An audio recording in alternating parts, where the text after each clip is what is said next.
रामकृष्ण हरी.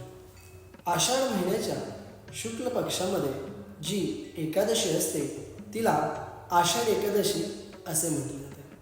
आषाढ एकादशीचे महत्त्व महाराष्ट्रात खूप आधीपासूनच जास्त प्रचलित आहे. देहूवरून संत तुकाराम महाराज, आळंदीवरून ज्ञानेश्वर माऊली, सासवडवरून संत सोपान काका, त्र्यंबकेश्वरून निवृत्तीनाथ, पैठणवरून संत एकनाथ महाराज व उत्तर भारतातून संत कबीर यांच्या सर्वांच्या पालख्या एकत्र पंढरपुरामध्ये दाखल होत असतात.